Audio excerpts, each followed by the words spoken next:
Welcome to New Life Live, the premier place to receive free advice from Christian psychologists and counselors for the mental, emotional, relational, and spiritual challenges you face. Since 1988, we've offered compassionate responses that combine God's truth with proven psychological principles to guide you toward healing. Our phone lines are open. Call us now at 1-800-229-3000. I told you we'd make it through the weekend. Here we are. Welcome to New Life Live. I'm your host, Brian Perez, and we're going to talk to lots of people today to try to help them get on the path to healing and recovery. Cece and Kay, we're going to talk to you in just a little bit, and let me introduce who's on the program with me today. We've got licensed marriage and family therapist Marc Cameron. How you doing, Marc? I'm doing fantastic. And another licensed marriage and family therapist, 𝙇𝙄𝙑𝙀. What's going on, JJ? Oh, well, speaking of the weekend, Brian, this weekend I had a really hard training run. I have a half marathon coming up at the end of this month or close to the end of this month. And I had to do a 12 miler this weekend.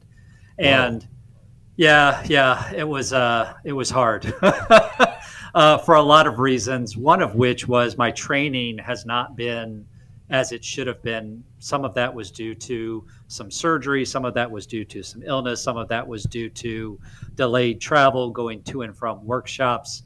And so I had to jump from my previous longest run for this season was 8, and I had to jump up to 12 instead of doing the 10 intermediate.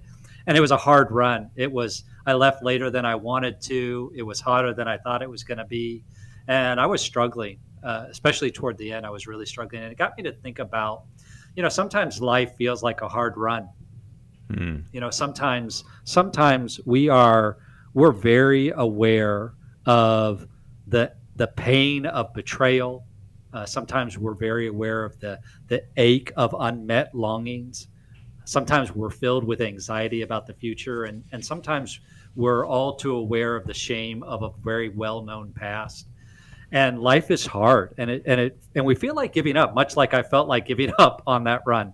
And what keeps us going when we feel like giving up? There's at least two things I think that keep us going. Number one is when we have others around us. Man, I run so much better when I've got at least my training partner, if not a group of people running with me. I'm more encouraged to keep going.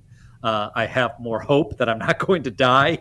And so having other people around me is so important. And then two is looking to Jesus. I think about Jesus. He ran this race for us. The writer of Hebrews in Hebrews 14:15 says that we do not have a high priest who is unable to empathize with our weaknesses, but we have one who has been tempted in every way, just as we are, yet he did not sin. And when we think about Jesus and we have others who are pointing us to Jesus, we see him forgiving those who beat him and cursed him and who murdered him. We see him restoring those who were betrayed and who betrayed him and disowned him. We see him weeping with those who are hurting. We hear him remind us to trust him for our future, and we experience him washing away our shame. And so when we feel like giving up, we want to hold on to gratitude that Jesus ran the hard run of life and finished the race. He didn't stop. He didn't stop running until the race was won for us. And that alone keeps me going, keeps me encouraged, keeps me from not giving up on this hard run of life. Even though there are many times that I want to, I have to surround myself with others who encourage me, and then I have to have not only those point me to Jesus, but point myself to Jesus as the one who kept running until the race was won.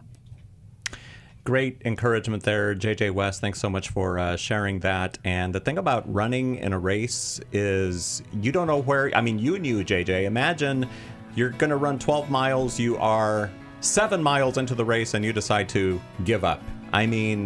All that, it's almost like all that for nothing, and you're almost there. So just keep on going, right? Keep going.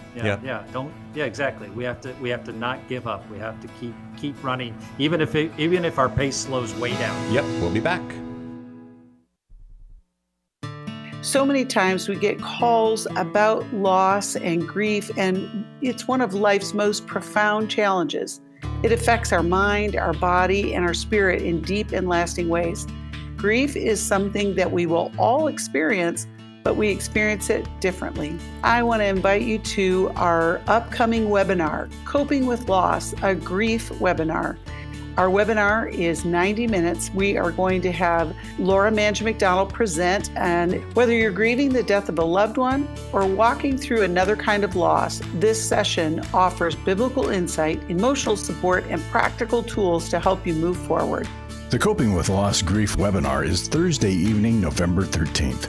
Call 1-800-NEW-LIFE or go online to newlife.com. Discover God's plan for healing and take the next step towards peace, hope, and wholeness. 1-800-639-5433.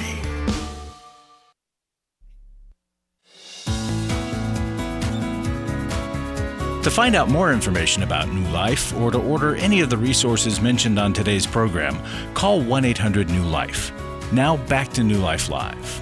And let's go to Cece in Hattiesburg, Mississippi, who listens to us on Sirius XM channel 131. Yeah, if you've got Sirius XM in your car or at home or the app on your phone, you can listen to New Life Live on channel 131. So, hey, Cece, thanks for calling in. How can we help you?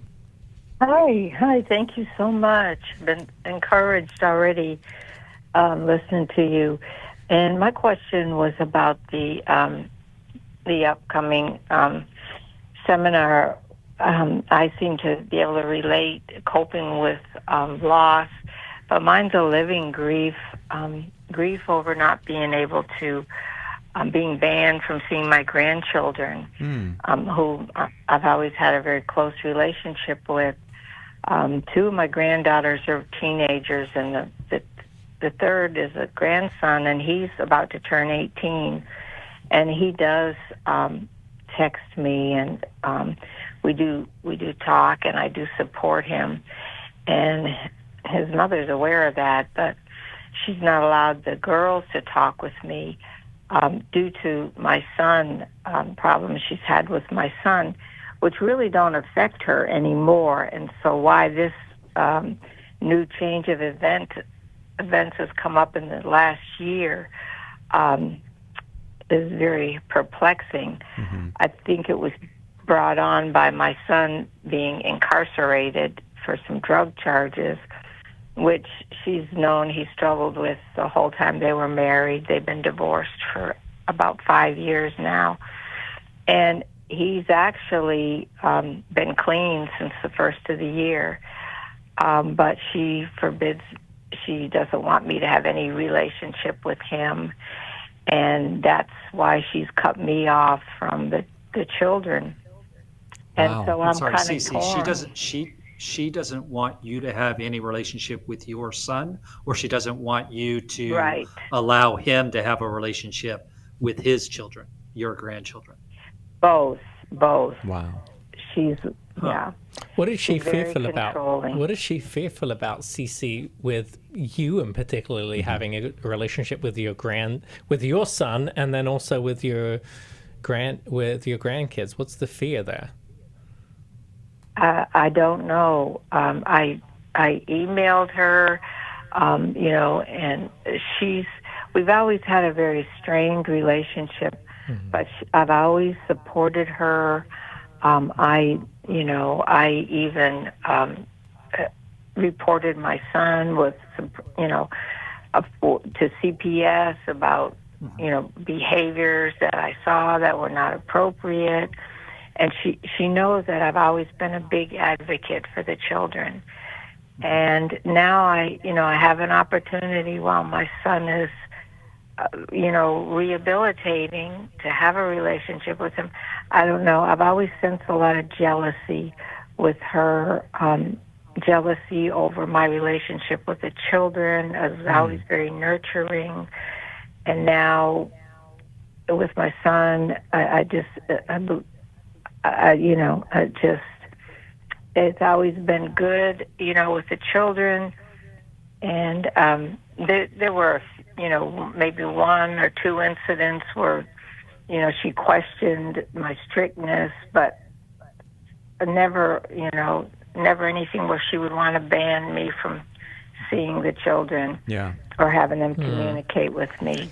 Yeah, jealousy is fear-based because it's a fear that someone else is getting intimacy that I won't get.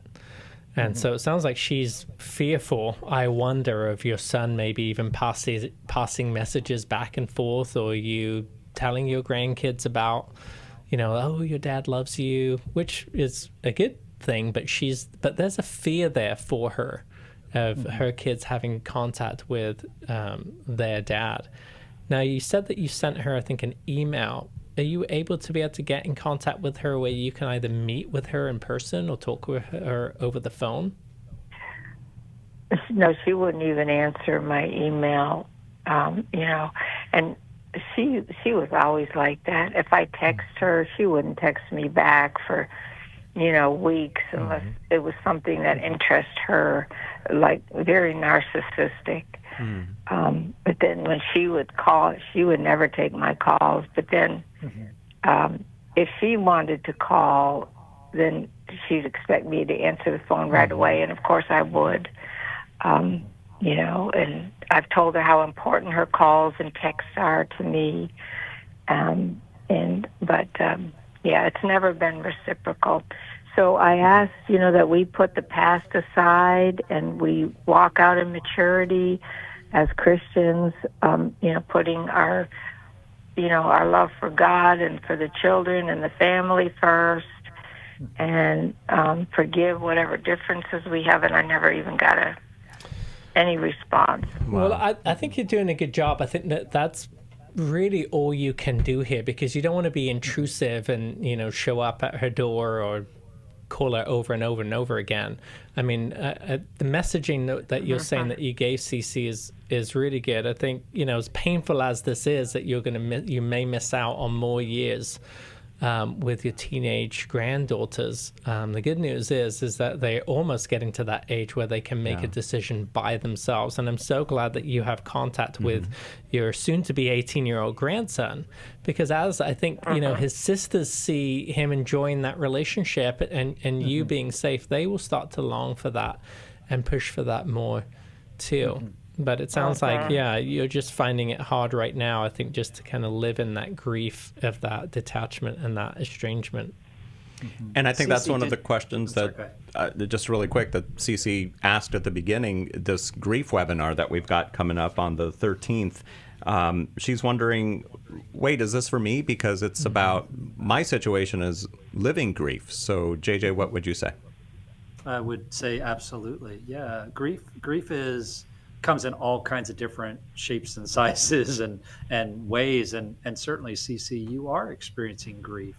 You had a closer relationship with your grandkids that has ended. Now, and I'm not sure, did it end when they got divorced or when he was incarcerated? When did she start banning you from having a relationship with your grandkids?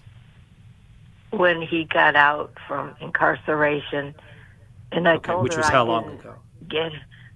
It was about January of this year. Of this year. Okay, so it's a recent in the grand scheme, the grand story of their relationship. It's been fairly recent that she has cut you off from your granddaughters. Right. Well, that was 10 months, so that's doesn't feel recent. Oh, no. Well, no. Your experience of it certainly doesn't feel recent, but in terms of the number of years of their estranged relationship. So in other words, even after the divorce and after his incarceration, she still allowed you to have relationship with your grandkids. Right. Right. And so has she ever explained to you what changed when he got out, when he was released from prison in January? What changed on your part, not his part, but your part, that she now feels like you're not safe to be around her daughters? Well, she explained, because I'm supporting him. Because you're supporting him financially, you're supporting him emotionally, relationally? Not financially. He's there. He's self-supporting. He's working. He's paying child support. He's doing all the things he should. Is she thinking that you're taking his side? because she thinks, I'm taking his side.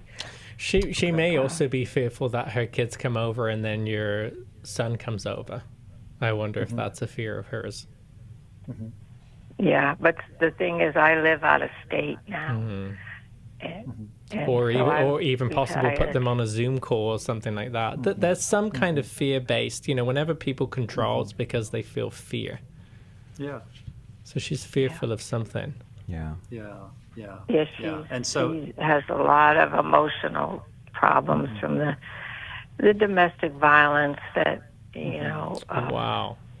she witnessed and everything. And I've always tried to be very sympathetic of that. But, people change and people, But is this domestic violence from your son, Cece, that she has experienced? Yes. Okay. Yeah. So there's like an internal terror going on inside of her. I mean, I can understand. Yeah, I agree with you. People change, people grow, and that's the beauty of this.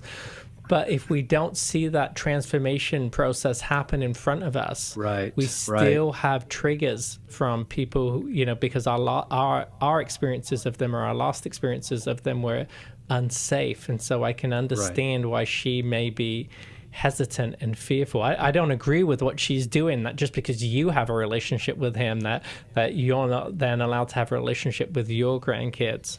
What I'm saying is, I think the more that you can understand the fear that she has and be able to kind of reassure that, I think the more that you may be able to build a relationship and understanding from her. But I hear it's hard because she won't even answer your emails right now. Yeah. Hopefully there may be places where if she does reach out to you in those conversations, you can reiterate your desire to be a safe person for her and for your granddaughters. And even perhaps if she would allow it, you coming to visit them in her home so that she has some semblance of control of what's happening and who's involved and whether or not there's, what kind of talk there is around their father, their biological father, your son.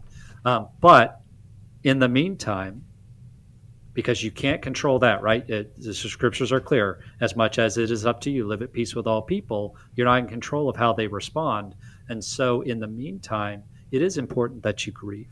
Yes. It's important that you give yourself that space to be hurt and to be sad and to long for, it's an unmet longing, to long for a closer relationship with your granddaughters that hopefully, like Mark said, as they get older and they see the healthy relationship that your grandson has with you, that they will in turn follow suit and be able to have that same kind of relationship with you.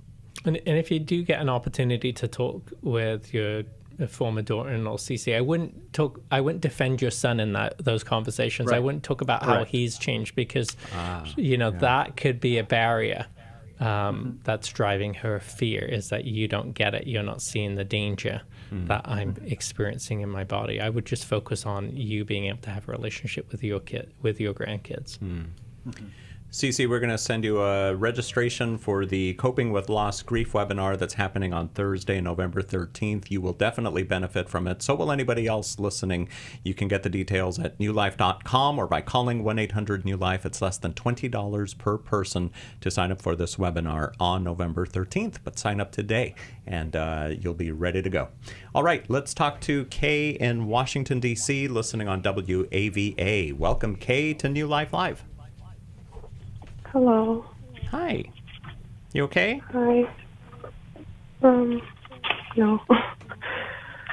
I guess I just wanted to know or get advice on how to be in a marriage with somebody who no longer, I think, wants to be in a marriage, and it's just a long history. I don't know really where to start, but we've been together for 9 years. We have 2 kids. And last year, he left the house for 3 months of separation. And it just seems like everything continues to go downhill. The reason he left was he felt like I wasn't hearing him, or he just didn't feel valued or heard, and so he just... And he told you this before he left? Well, this was a few weeks after, because I was totally confused of why he left. Okay. And it was traumatic for me and my kids. Yeah. And is he living back in the home now?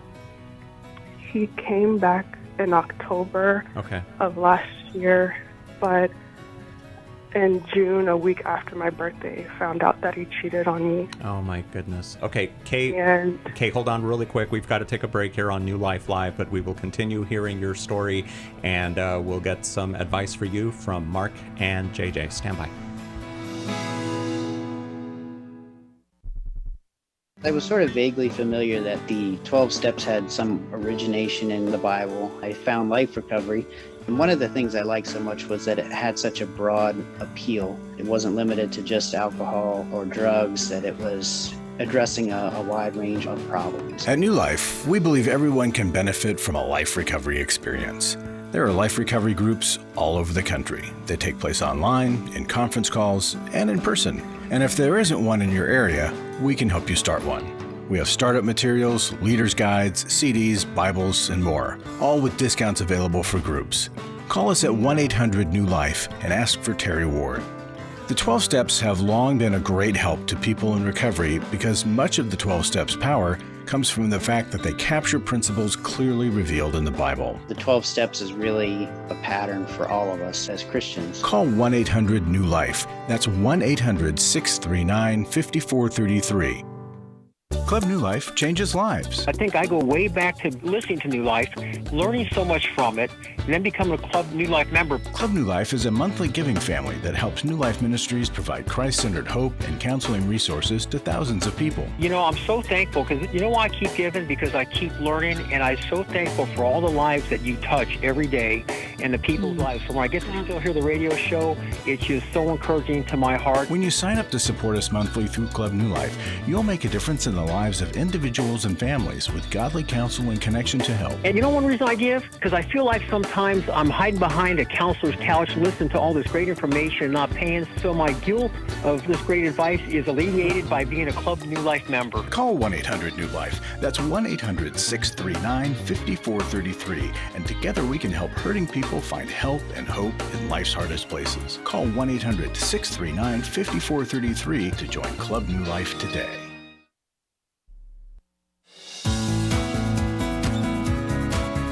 To find out more information about New Life or to order any of the resources mentioned on today's program, call 1-800-NEW-LIFE. Now back to New Life Live. Hey, Kay, thanks for holding through the break. And John, stay on hold because we're going to talk to you after we're finished speaking with Kay here. But are you still with us? Yes. Okay. So I think you were saying, Kay, that you just found out that he had cheated on you. Yeah, back in June. So you just found this out? No, I found out in August because he had caught an STD. Oh, and that's when he told me. Oh man! So the affair, the cheating on you happened in June. You found out in August. Correct. Mm-hmm. Okay, and the only reason you found out is because he contracted an STD. Correct.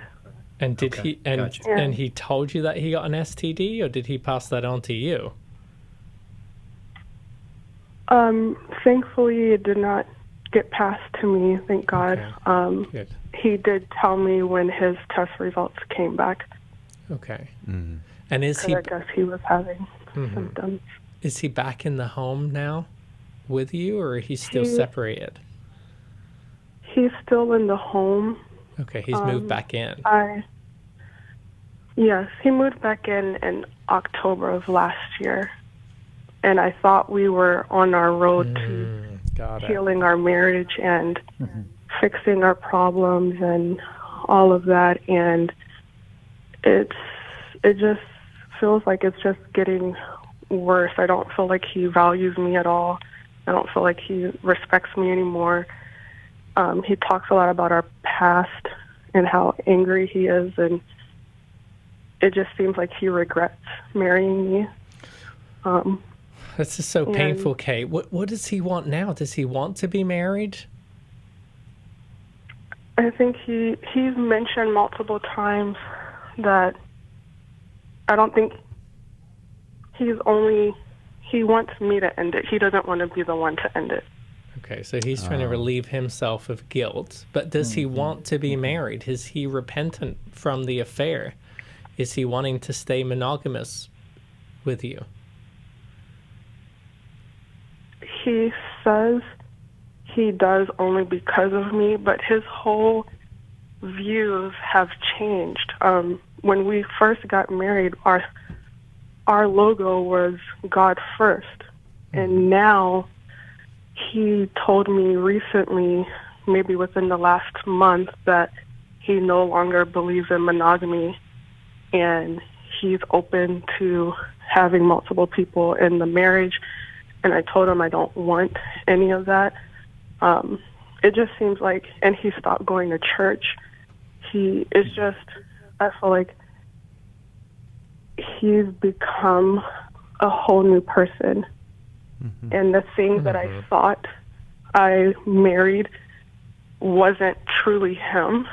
And I'm just constantly discovering everything I loved about him wasn't who he truly was.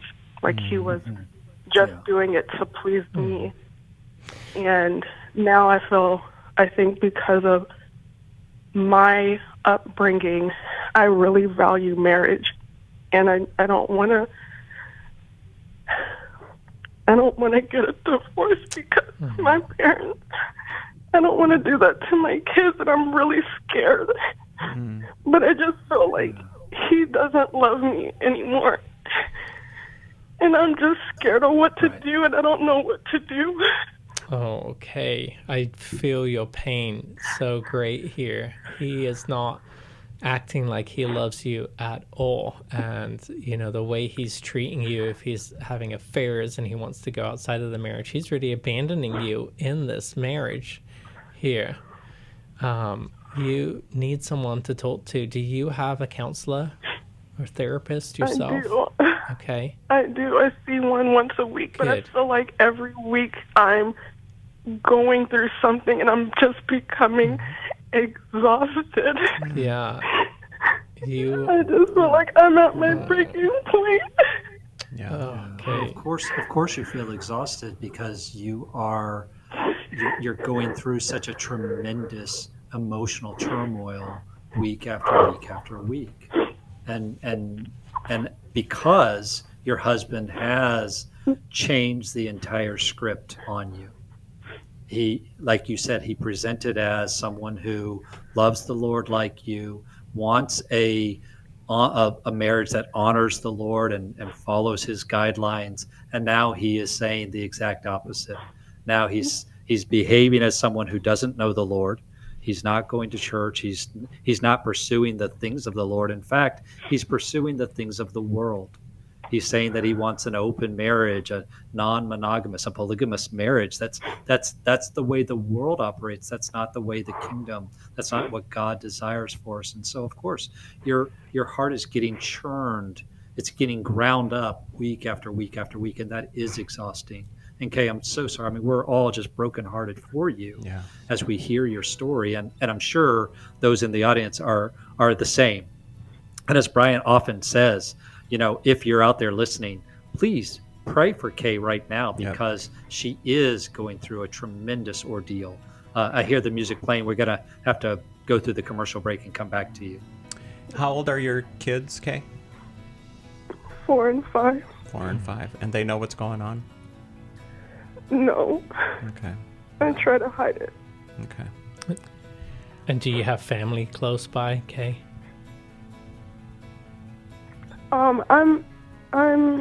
My parents don't know what happened. Okay. I'm scared of telling them because our families have had rifts before, and it's just ugly, and I'm just... Yeah, well, stay on hold really quick. We got to take a break. We'll be right back to you, Kay.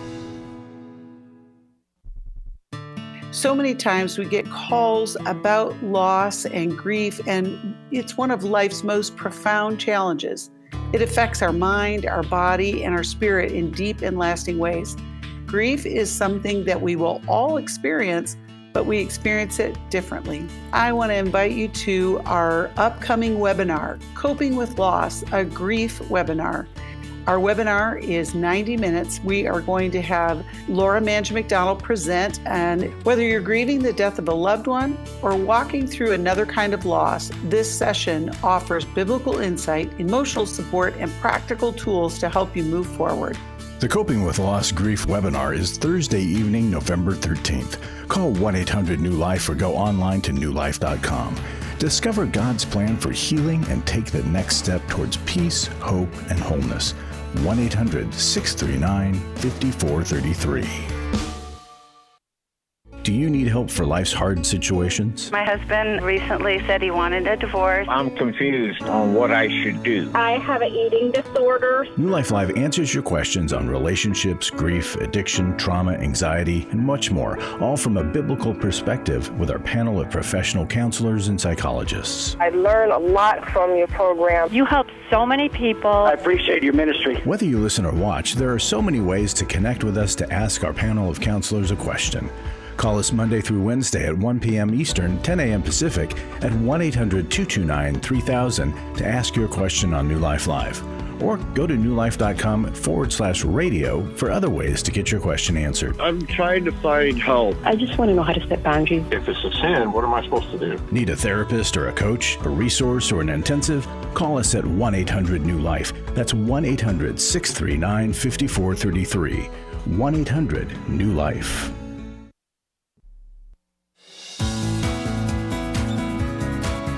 To find out more information about New Life or to order any of the resources mentioned on today's program, call 1-800-NEW-LIFE. Now back to New Life Live. And let's go back to Kay in Washington, D.C. So, Kay, you told us that you've got 2 kids, 4 and 5 years old. You're trying to shield them from everything that's going on. You also mentioned that your parents don't know what's going on and that you don't want to tell your parents. Why is that? I'm just scared of more drama that I can't handle. I have a feeling they'll probably tell me to end the marriage, and I'm just scared of that. I'm scared of breaking my family apart. I don't know why. I've never seen myself as this type of woman to take this behavior, but now that my kids are here, I'm just terrified of breaking the family apart because I grew up in a single, my mom was a single parent. I knew my dad and he was very involved in my life, but I've seen her struggle and I've seen how much stress it put on her, and I'm just scared. Yeah, that makes sense, Kay. I mean, you're not the one breaking your family apart here. It sounds like your husband is, and I can tell Correct. You are just in this just great distress because you're like in the storm, you're in the hurricane. And it's hard to grow and heal when you're in a storm. Whenever we experience betrayal, we experience a type of primal panic where our safety system and our attachment system work against one another. Our safety system says run from danger, but our attachment system says run to a protector.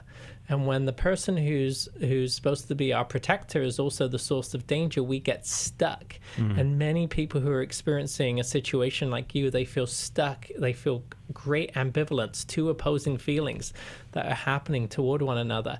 And when they stay in that storm, they just feel such visceral distress in their body. And I think you need some space from this.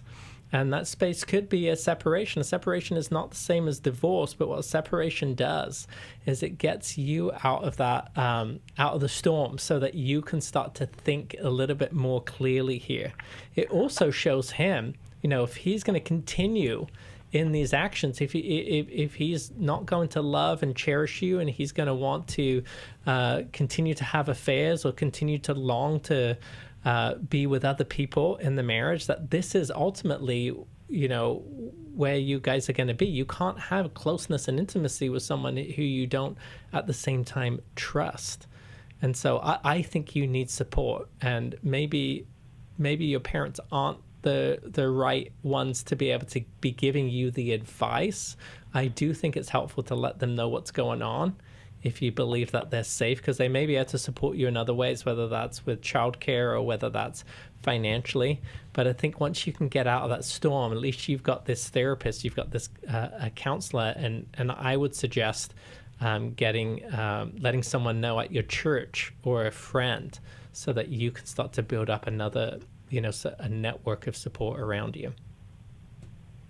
Yeah, that's so important, Kay. And listen, a lot of times people will take verses out of context in Scripture.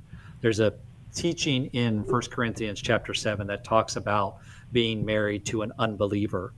And if you just take the first verse of the passage where it says, and if a woman has a husband who is not a believer and he is willing to live with her, she must not divorce him. If you just take that verse by itself, you go, oh, well, I have to stay in this awful marriage because that's what the Scripture says, even though he's an unbeliever.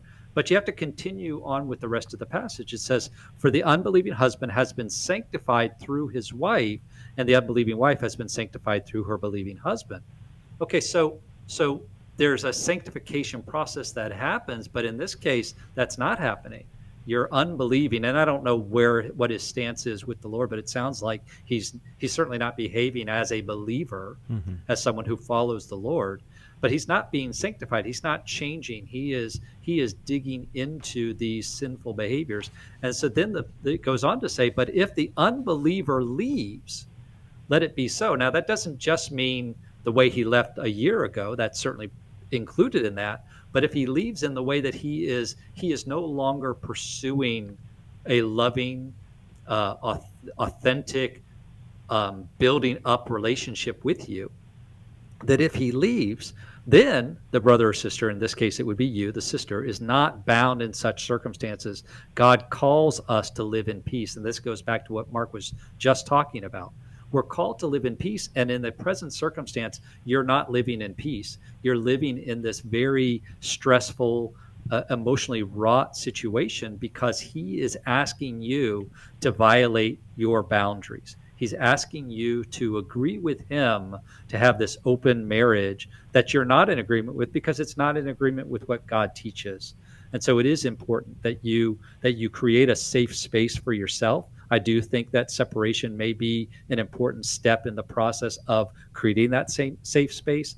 I do think it's important that you have a support community, like Mark talked about, whether that's your parents or some combination of your parents and people in your church who can step up, surround you with prayer, surround you with maybe support in terms of childcare, but also allowing you that space to grieve what's been broken here, what's been lost in this relationship. And Kay, I'm just so sorry that you're walking through this. And like Mark said, you're not the one that's breaking up your marriage and breaking up your family. Your husband is doing that by his choices and by his behavior. Mm-hmm. But it isn't, as hard as this is, it is important to face the reality of the situation, Kay, and get help, because you can't continue in this situation. It's unsustainable. Kay, stay on the phone. We want to send you a copy of Intimate Deception by our friend Dr. Sherry Denham-Keffer. It's available in the newlife.com store. And maybe you can call your parents and say, hey, can you watch the kids this weekend? I want to go to the Restore Healing After Betrayal Intensive. It's right around the corner from you there in Washington, D.C. You would really benefit from this. And if everybody listening and watching can pray for Kay and her family that it will be healed, because as we also hear, another intensive that we have, JJ, is intimacy and marriage. How great would it be if Kay and her husband were to just, him especially, because he's on this mindset right now of, I don't follow Jesus. I don't want anything to do with him. I want to be in this weird relationship. And how great would it be, though, if they came together and went to the next Intimacy and Marriage Intensive, huh, JJ?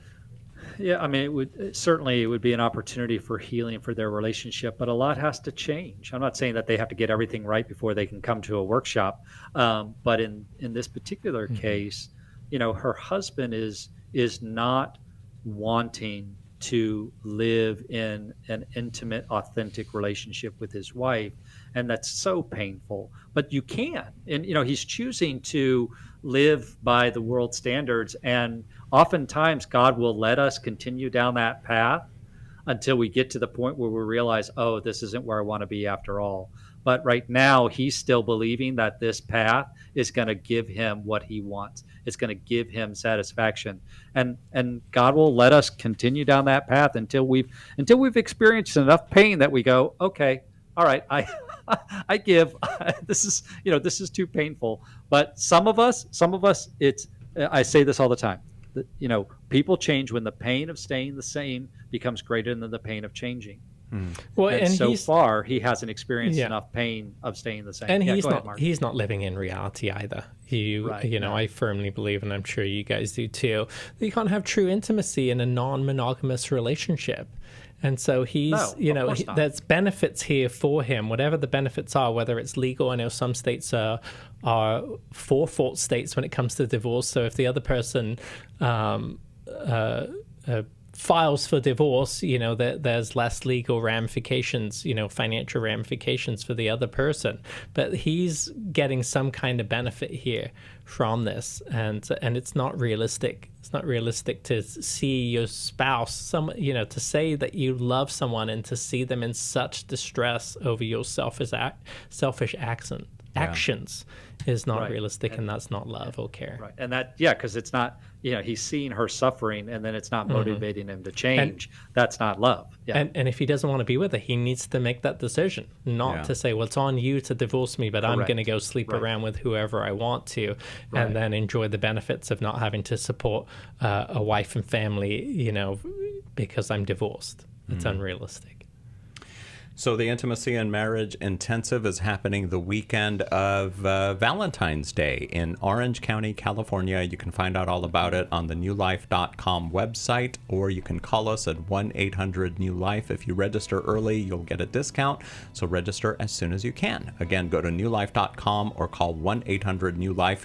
This weekend workshop is for anybody who's married, whether you're a newlywed or you've been married for decades, or you're about to get married, like our next caller, John in Oakland. We're going to get to you right after the break, John. So thank you for your patience. We'll get to you in just a little bit here on New Life Live. Thank you all for listening today and for watching us and for praying for our listeners like Kay and her family. And thanks for supporting us too financially, because you can hear the work that your funds provide to hurting families all over the world here on New Life Live. Club New Life changes lives. You guys came along into my life in 2022. That was a really, really difficult year of my life. You can help New Life Ministries provide Christ-centered hope and counseling resources to thousands of people by joining Club New Life today. I began to really process a lot of things that I've needed to for a long time, and y'all were a very big part of that. When you sign up to support us monthly through Club New Life, you'll make a difference in the lives of individuals and families with godly counsel and connection to help. I came out of it having never experienced anything like that, and y'all were there. Join today and help continue the message of hope to a troubled world. I knew I had to keep going, and I joined Club New Life, and y'all have been the resource that has now been a light for my wife and I. Go to newlife.com/CNL, and together we can help hurting people find help and hope in life's hardest places. Keep doing what you do, because it makes a difference. newlife.com/CNL. For over 35 years, New Life has been the most trusted name in Christian counseling. Your ministry has saved my life. If you struggle with emotional hurt, family or marriage problems, the pit of depression, or the pain of addiction, we can help. I'm down 100 pounds now from what I was. I found a counselor through New Life Ministries, and it's just been outstanding. Our treatment programs provide clinically appropriate solutions from licensed professionals, all in a biblical framework. I have had problems with alcohol. I think God has ordained this place to be His. You don't have to be a prisoner of your pain. Help is available at 1-800-NEW-LIFE. She tells me that I'm a new man, and I feel like a new man. It worked for me, and it can work for them too. This time it is different. If you're ready to take the first steps toward genuine spiritual and emotional healing, call us today at 1-800-NEW-LIFE. God can open the door for a better tomorrow. To get someone that's competent, that's good at what they do, it's been like day and night compared to what I've had before. Call 1-800-639-5433.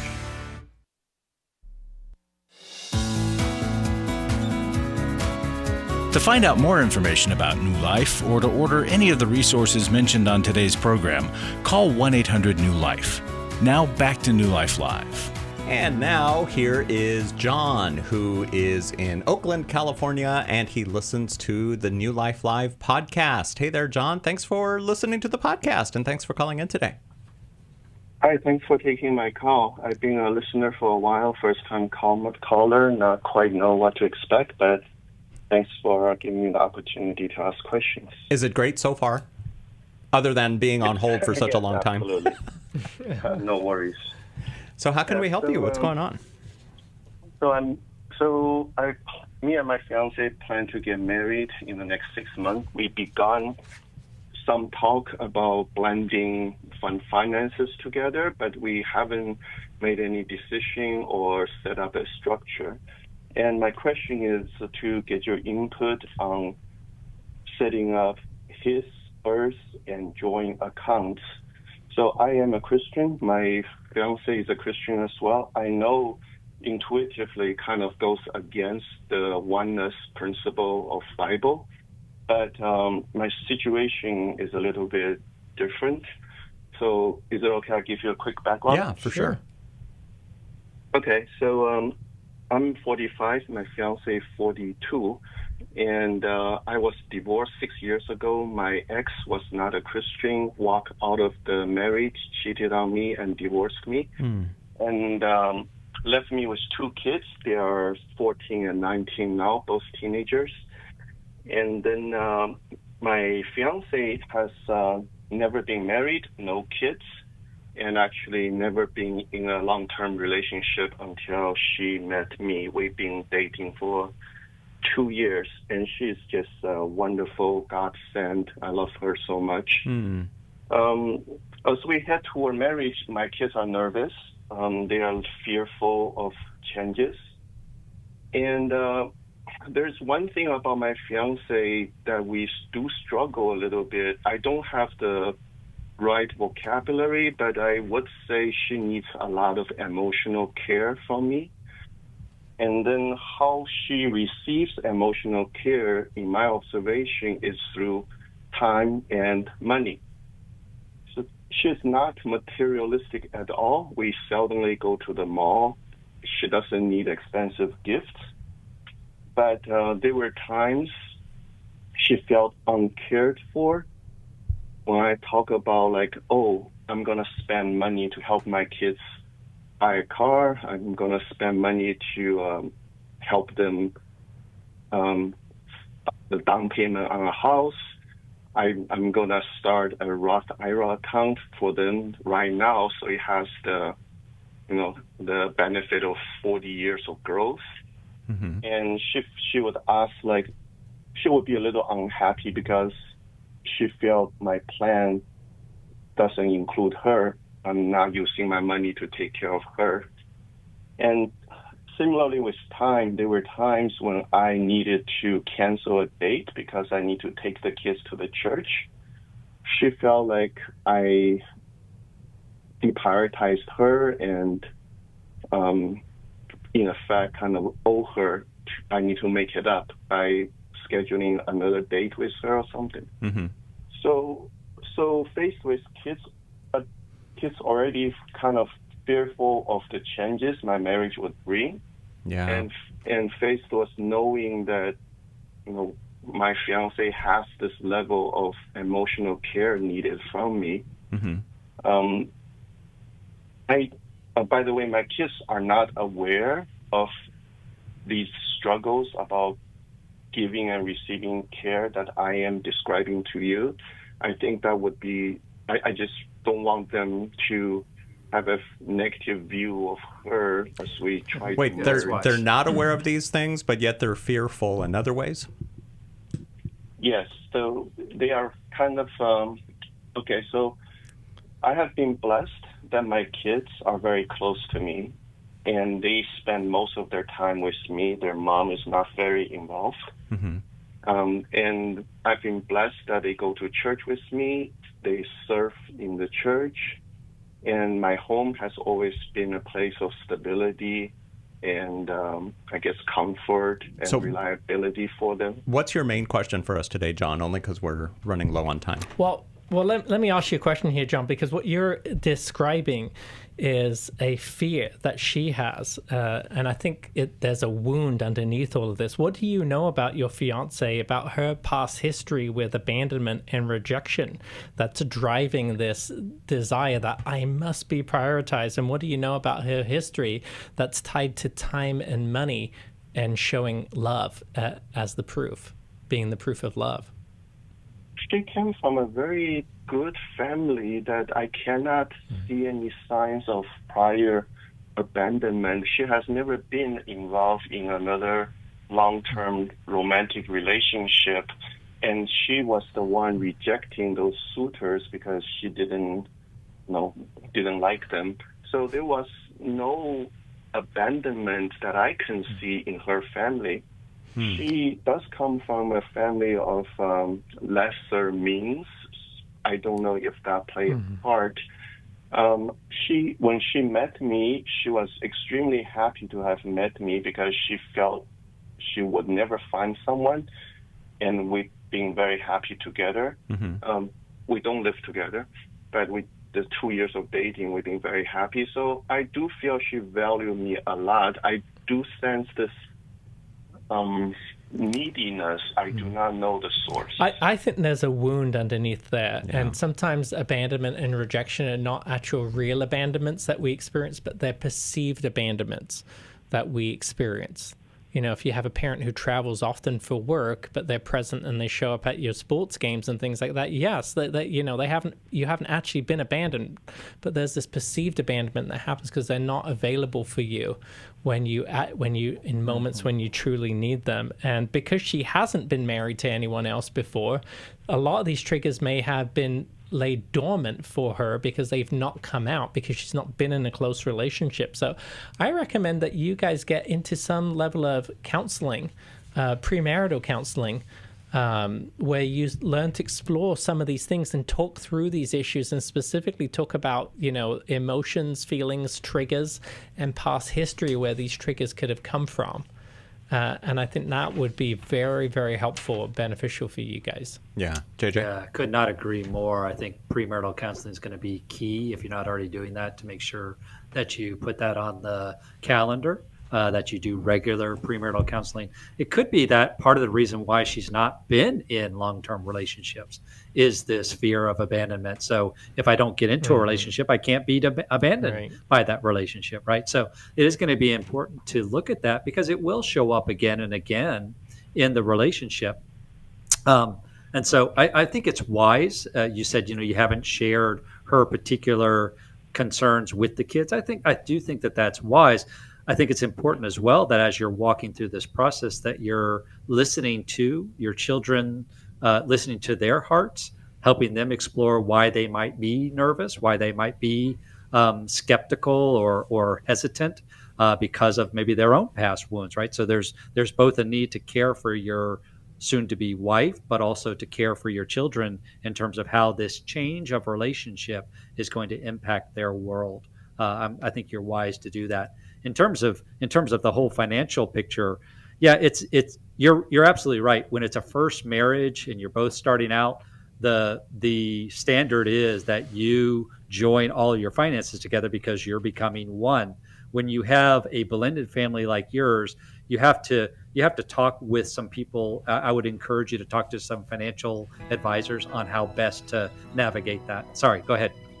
I was just going to say, John, we're going to send you a copy of How We Love from the newlife.com store. And thank you so much for financially supporting New Life, because we help people like John and Kay and everybody else who called in today. We're in the middle of a matching gift right now up to $475,000. So make your gift today at newlife.com. Thanks for listening.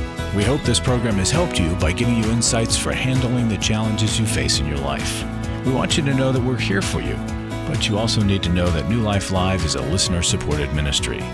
To make your donation or to get any of the resources mentioned on today's program, call 1-800-NEW-LIFE. That's 1-800-639-5433 or online at newlife.com. Please join us again on Monday for New Life Live.